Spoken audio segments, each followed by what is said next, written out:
Pasca kerjasama industri pertahanan PT Pindad Indonesia di bidang pengadaan alutsista sistem pertahanan rampur atau kendaraan tempur dengan Ukraina yang didukung penuh oleh Kemenhan Indonesia untuk selalu meningkatkan daya saing dan produksi tercanggih di dunia militer sebagai salah satu aset negara. Kini dikabarkan, media sosial kembali membungkam kerjasama yang dilakukan oleh industri pertahanan FNSS Turki dan industri pertahanan PT Pindad Indonesia. Adapun kerjasama atau kedua industri pertahanan tersebut adalah melakukan produksi rampur atau kendaraan tempur berjenis medium tank yang memiliki beberapa kesamaan dengan medium tank Harimau. Sebelumnya, tank Harimau ini telah diproduksi dan diakuisisi oleh Filipina pada akhir bulan Februari kemarin sebagai bentuk kerjasama industri pertahanan Filipina dengan industri pertahanan Indonesia. Namun produksi rampur infanteri IFV yang akan dimulai pada awal November mendatang sedikit berbeda dengan kendaraan tempur atau medium tank Harimau yang telah diproduksi kemarin. Sebab kali ini, industri pertahanan kedua negara sepakat akan melakukan perubahan pada kendaraan tempur yang akan dirilis pada akhir tahun ini.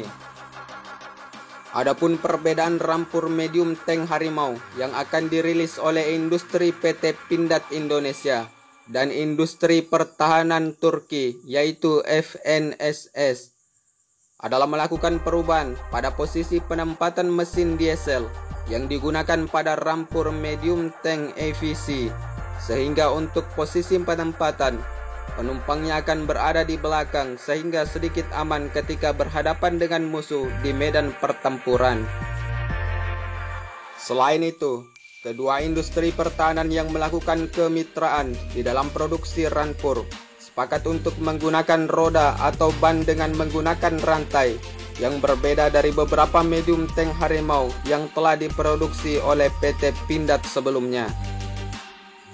Tentunya dengan adanya kerjasama industri pertahanan PT Pindad Indonesia dengan industri pertahanan Ukraina dan industri pertahanan Turki di dalam pengadaan kendaraan tempur berjenis tank akan semakin meningkatkan kualitas produksi industri pertahanan Indonesia yang didukung dengan desain dan sistem kecanggihan pada kendaraan tempur yang telah dicangkokkan. Selain itu, dari sistem kecanggihan senjata atau daya ledak sudah memenuhi standar NATO yang memiliki keakuratan sasaran tembakan dan jarak tempuh yang cukup jauh. Apalagi saat ini, produksi alutsista industri pertahanan Indonesia sudah semakin maju dengan dilakukannya kerjasama dengan berbagai negara-negara maju di dunia dan di dalam pengadaan sistem alutsista tercanggih di dunia, khususnya di bidang pengadaan alutsista sistem pertahanan TNI Angkatan Darat yang dilengkapi dengan tank buatan produksi dalam negeri.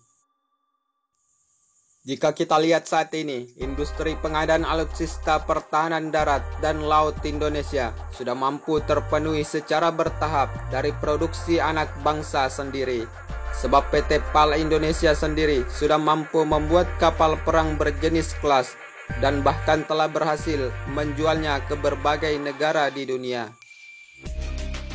Selain kapal perang yang mampu diproduksi sendiri untuk melakukan penjagaan laut Indonesia dan memperkuat sistem pertahanannya, industri pertahanan Indonesia juga telah mampu membuat kapal selam sendiri dan termasuk kapal selam Alugoro 405 yang telah diresmikan pengoperasiannya di laut Indonesia beberapa waktu lalu. Namun, untuk memenuhi sistem pertahanan TNI Indonesia dari 3 matra, tentunya industri pengadaan alutsista pertahanan udara Indonesia harus terpenuhi baik dari unsur rudal kendali dan produksi pesawat jet tempurnya. Sebab jika industri pertahanan Indonesia telah mampu memenuhi alutsista TNI yang terdiri dari 3 matra tersebut, secara otomatis Indonesia sudah bisa dikatakan sebagai negara superpower di kawasan Asia Tenggara.